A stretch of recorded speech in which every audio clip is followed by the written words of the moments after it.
Well, just like in the 2000s, the Kawasaki, a bunch of big fat cheaters, they got to use a 636cc motor to compete with everybody else. Let's just look at it. Cue the intro.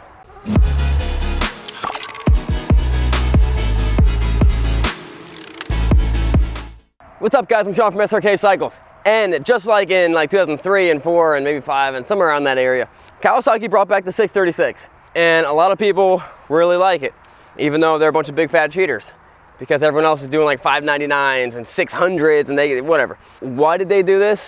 They did it to get, you know, a little bit more power. It's going to be a little bit torquier. A lot of people like it. People love the old 636. Racers liked them. Stunt guys loved them. Stunt guys were going crazy about these bikes for a lot of reasons. And stunt guys love this bike also. So this bike is not only good on the street, it's good on the track.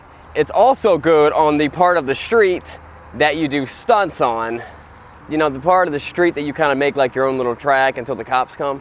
So this particular Kawasaki, 2013 Kawasaki 636 has 38,000 miles on it. Now, according to most people, they'd be like, oh, that's too many miles.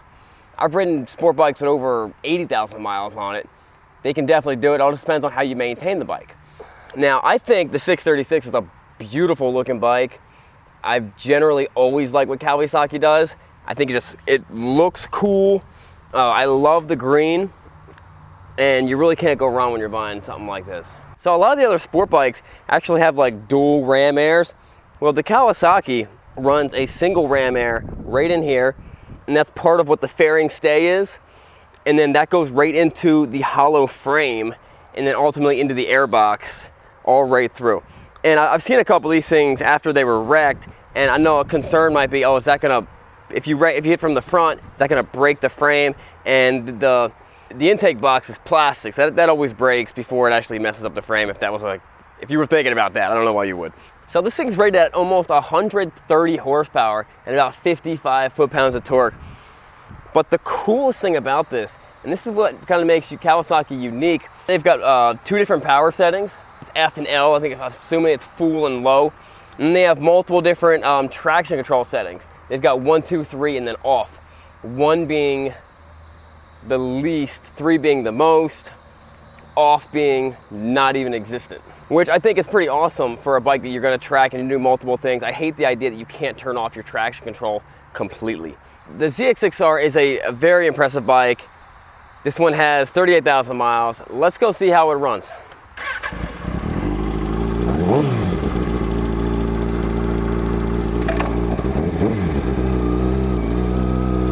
All right, guys, before we do the test drive, let's do the words of wisdom, Philippians 4:19 NASB.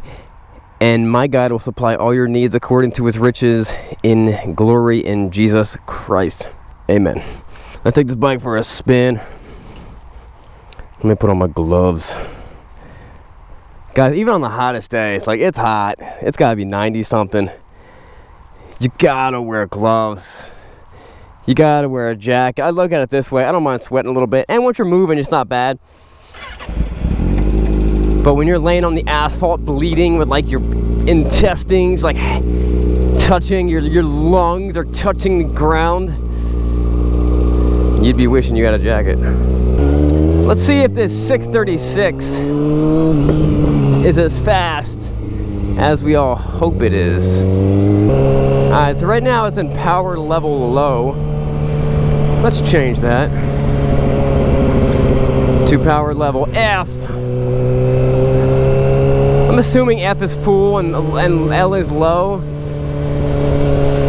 But F could be like freaking awesome and L is like lame. I want to do 0 to 60. I want to do it right now. I'm not going to do it. So this bike feels nice. This bike is nice. Clutch is really, really light. Shifting is exactly what you would expect from a sport bike. You know what I mean? You don't even feel it. It's very light. Brakes feel great. Brakes feel really good. It feels nice. You got your gear indicator right here. We're in 3rd gear. That's awesome. And this is the classic. This is kind of like standard. I don't think they've changed this in any super sport bike yet. Although up until recently, the ZX-14 might still be analog. It might be like analog gauges for both, but it's just normal. You have all this stuff is digital. The speedometer is digital, and your tachometer is analog, because that's the most important one. Let's do a little bit of turning. This is a really nice bike. I'm really liking this. In my opinion, when it comes to like the really good like track bikes, I of course, for the, you know, if you're looking at like mid 2000s, I think the Suzuki was one of the best in the 600 class. I like Honda too. Yamaha was all right. A lot of people tracked the Yamaha. I didn't like the Kawasaki. I didn't like it until 2009, and then I was like, wow, this is a really nice bike. And then ever since then, it's just been a really great bike.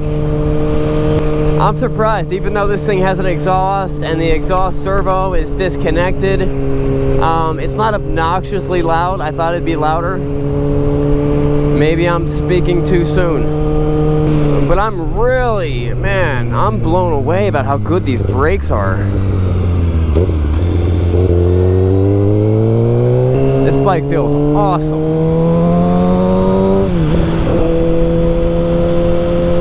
I haven't gotten it into the power band. I haven't even had it past 8,000 RPMs. We'll jump on the highway. We'll do it at 0 to 60. I can get a pretty good. I can get a pretty good 0 to 60 on a bike like this. I'm a little surprised that more companies have not started putting steering dampers on their 600 Super Sports. Like why? I mean, Suzuki's been doing it forever. They've been doing it since like mid 2000s. It's a 2013, still doesn't have anything. I don't think there's any electronic damper on it. They like hidden underneath there. I don't think so. This would be a great track bike. Now I forgot all about that. It has 38,000 miles. If you want to ask me, like, does it feel sluggish or anything? I don't think it doesn't feel sluggish at all. I forgot all about it. Honestly, you could probably tell someone it has 3,800 miles and just say that they're just showing you after the decimal, and they wouldn't even, from driving it, they wouldn't even notice it.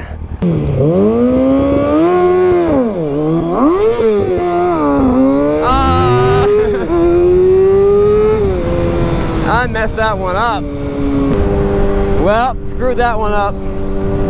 So I'm used to launching my my older Suzuki, and you normally launch it at like 11,000 RPMs and just let it. I was still feathering it out. I didn't just dump it, but oh well. Let's see if we can get to the speed limit. Let's see if this thing is as quick as we all hope it is.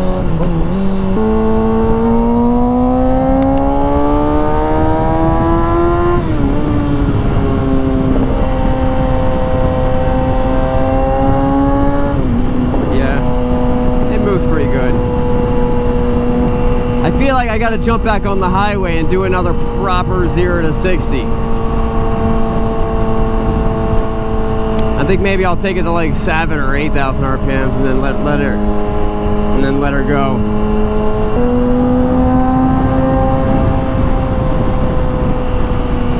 So I'm pretty impressed with this bike. I think it's running great. You know, I've ridden a lot of sport bikes with high miles. The reason people on this side of the country, Pennsylvania, shy away from it is because we just don't see them very much. You go to California and stuff, and every other bike, every other sport bike has way more miles. Those people actually ride their bikes. We don't ride our bikes very much. Let's just be honest.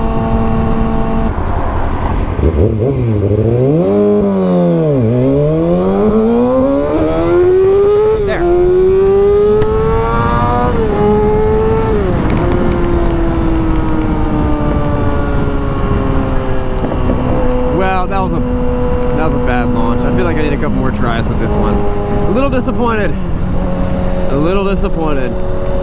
Well, if you're disappointed in my 0 to 60, subscribe, and we'll do it again one of these days.